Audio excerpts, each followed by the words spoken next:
Thank you for joining Colorado State University Extension Grow and Give, a modern victory garden project.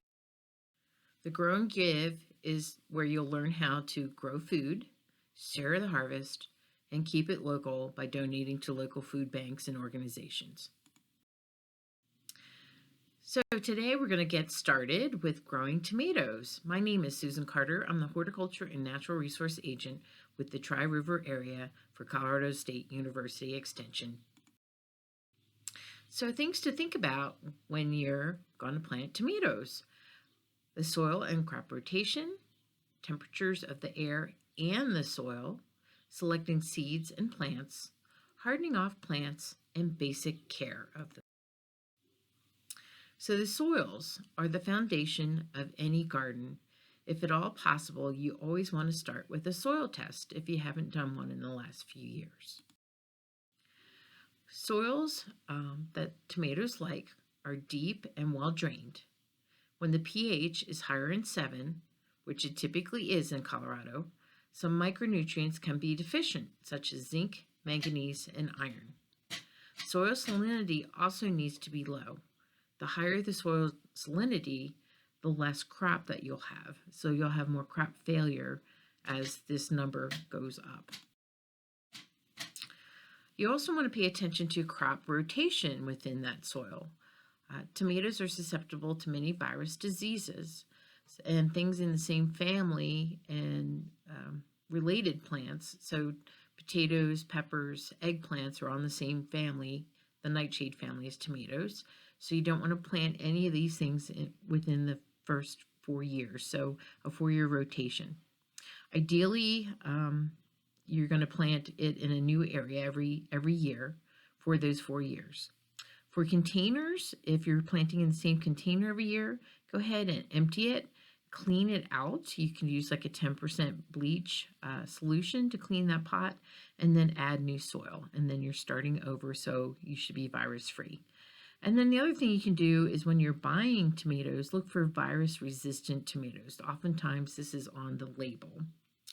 And here you can see a picture of one of our grad students, now employees, that is working on a project of planting vegetables around solar panels. I mean, what a great use of land. So why is it important to have selection of plants and seeds in this talk? Well, you want to think about the types of tomatoes you're going to grow, how hardy is the cultivar, and the size of the plants. So tomatoes come in determinate or indeterminate forms. So what does that mean? A determinate, also called a shrub tomato, are plants that have buds at the terminal, so at the tip or growing point, and it stops growing and ripens all at once. So this is great for production because everything's ripening all at one time. You go through and pick the whole crop, and then you're done. The indeterminate, also called vining tomatoes, so they're going to get tall, keep growing, and the fruit sets at different times. So they're going to be taller, more lanky plants, and kind of nice for the home grower because you're going to get a few tomatoes at a time. So for cooking, this is an ideal situation. So here's pictures of what a determinate and an indeterminate tomato plant might look like. You can see again the determinate, all the fruit is ripening at one time, and the indeterminate, it's going to start ripening down low, right? Because those flowers bloomed first, and it's going to continue to bloom up higher as the plant grows. So cultivar selection. Decide if you're growing the determinate or indeterminate, which we just discussed. Pick a virus-resistant plant if you've had issues in the past, or maybe you haven't done a great job at rotating, or just are limited in space, because sometimes we have small properties and we're limited as to where we put those. So finding these virus-resistant plants can help you. The heirlooms that you see, they're so popular right now, are not virus resistant. Cherry tomatoes, though, tend to be very resistant. If you've not grown tomatoes before, they're a good plant to start with. However, they're not good for the give part of the program because they do tend to crack. So these are ones that are good for yourself, or if you want to give them to your neighbors. So use those cherry tomatoes fairly quickly so they don't crack and go bad on you. So tomato seed, when you're looking at the packet, you want to look for different things. So this is obviously a certified organic seed. It's meaty. It's more of a paste type tomato. Roma is a very common one that a lot of people will know. Great for sauces, very prolific, which means it's going to give you lots of fruit. And then on the back, it's going to tell you like how long does it take for it to germinate. So it takes 7 to 14 days at a 60 to 80 degree temperature. And temperature of the soil is really important for germination of these warm season plants like tomatoes. So you want to pay attention to that. Maturity says 75 to 85 days. So that's after they germinate. It's going to take another 75 to 85 days before you get tomatoes. It's going to tell you how many milligrams of seed are in the packet. And so I did some math, and basically this comes out. So there was 300 seeds per gram, they told me. So basically it's 35 seeds in this packet, which is more than enough. And then you can store them in a dry, cool place, and they should last you many years. So again, pick your place that you want to plant these tomatoes. You might want to start them inside if you're still cold. Depends on your elevation of where you live in Colorado. I'm down low, so we're actually getting some heat already. Based on your last freeze and soil temperatures, you want to look at that. You want to plant a couple weeks after that last freeze when the soil temperatures are warmer. And soils need to be warm, right? Optimal 70-degree soil. So it's going to take longer the cooler the soil is for that plant to germinate. You can use things like plastic mulch, row covers, walls of water to extend the season, so to make it warmer for that tomato plant or seed. And the ideal air temperatures would be between 55 and 90, which can be tough in Colorado because we know we have swings in those temperatures. And if possible, buy local seed. We have a lot of great Colorado seed companies, like Beauty Beyond Belief is one of them. There's many others. And that way you know that these tomatoes are a little more acclimated to our climate. It's not coming from one of the coast or something, and they have a totally different climate than we do. Some more information on the packet. So this is just what was on the back. So Amish paste tomatoes indeterminate, right? So it's going to keep blooming. It has an acorn shape. You want to sow the seed 6 to 8 weeks before the last frost. So that will help you determine when to plant those seeds inside to get them started. But look, it says maintain a soil temperature of 75 degrees for that optimum seeding. Hardening seedlings to the garden shortly after the last frost. So hardening is the process of taking the plants in and out. You put them outside for a couple hours a day, bring them back in, don't leave them out at night right away, and kind of keep lengthening the time of day that you're putting them outside for a week or two.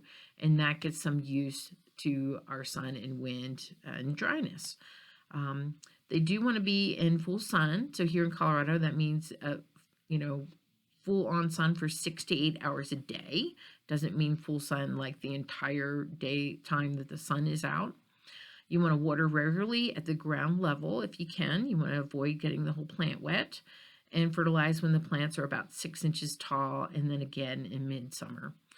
We'll have a follow-up tomato talk on the maintenance of tomatoes, so they will get more into those details. You do want to stake or cage the plant to support the plant, especially these indeterminates, right? They're going to keep growing. So they can get quite tall. I remember my first year in Fruita, Colorado, I planted them. I came from the mountains, and oh my gosh, they were taller than my 6-foot fence. So they can get tall. And then pick the fruit carefully when they are uniform, deep red, and firm, but before they start to soften. So you're paying attention, checking these. Ideally, getting out in the garden every day. It's a good way to get outside and get some sunshine. So young tomato seedlings.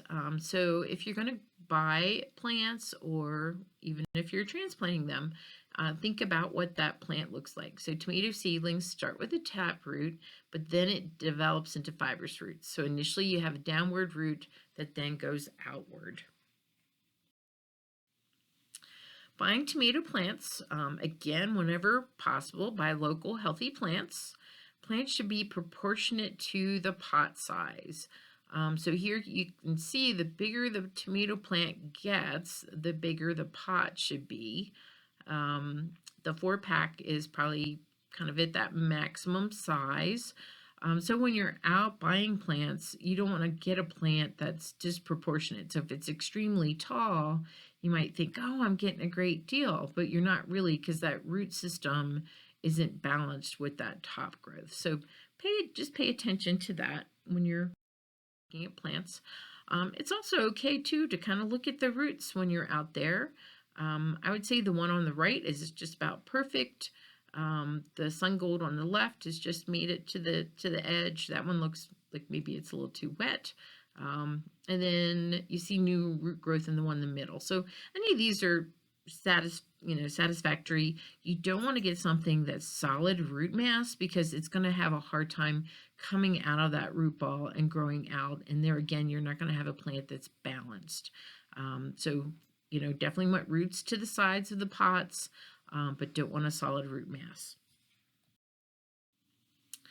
So hardening off, here again is that process I mentioned just briefly a few slides ago, but it's getting those plants used to the outdoors. So a lot of these are coming from greenhouses.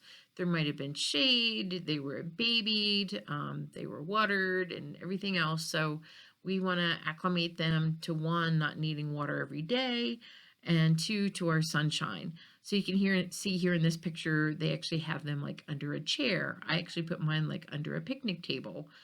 So they get light, but they're getting some shade and protection as well. So start about 1 to 2 weeks before you're planting. Make sure it's at least 50 degrees, if not even warmer than that. 50 would be the ultimate low. You can start seeing some deficiencies when it's so cool, because the plants actually have trouble pulling nutrients out of the soil when the soil and the air temperatures are so cool. Plants, place them outside for a few hours a day. Don't bring them out, leave them out overnight initially. So you want to kind of build them up to that by adding a few hours every day, and also trying to avoid that frequency. By having them in some shade, if you can stretch out that frequency of watering, but of course you want to avoid any wilting of the plants. So nothing tastes as good as a fresh picked tomato. And how do we know that? I grew up with families that always had gardens around us, my grandparents, my dad. And so just those memories of going out and picking the tomato and eating it, nothing tastes better than that fresh tomato. So they are in the nightshade family.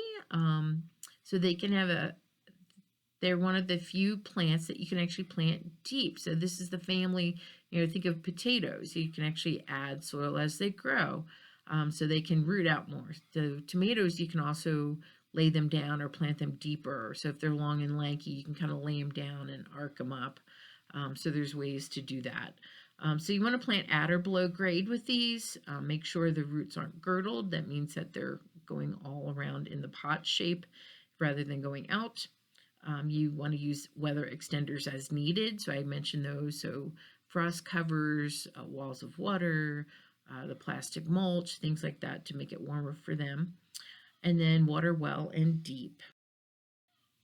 So here's a diagram that shows kind of a long lanky plant that they did lay down and then let it come up.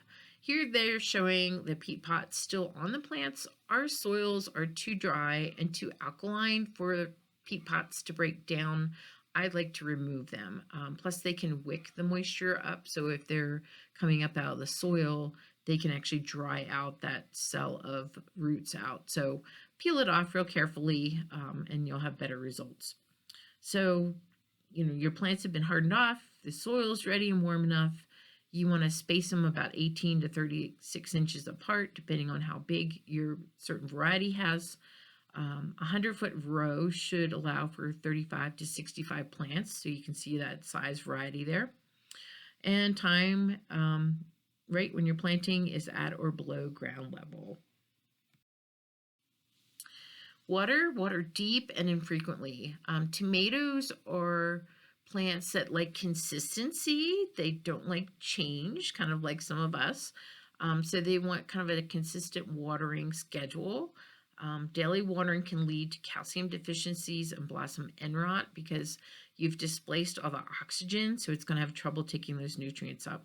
So water at the base in the morning or early evening, so they're dry before dark, and this is to help avoid like fungal and virus issues. You don't want to go into dark with a real humid situation. Tomatoes need very little nitrogen.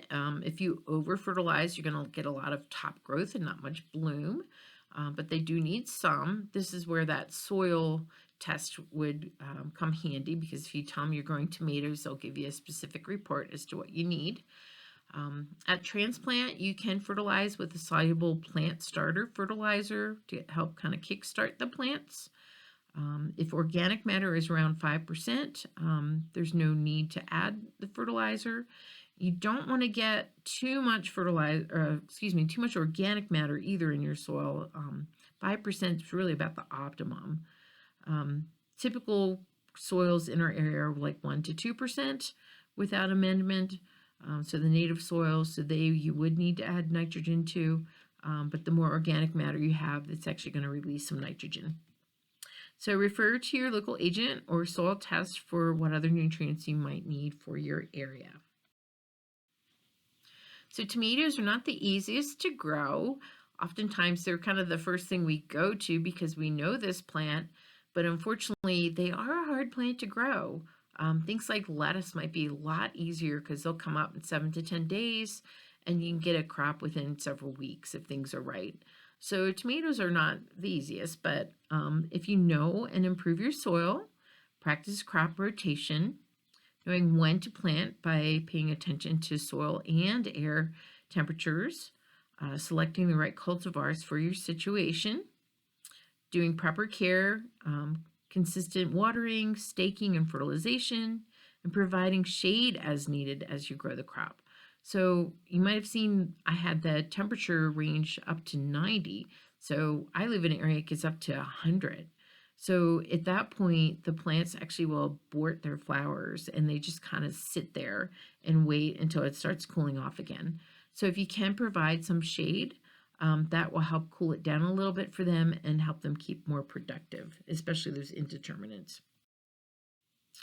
So to learn more and grow more, contact your local CSU Extension office and check out our website at extensioncollegestate.edu. Thank you for joining us today.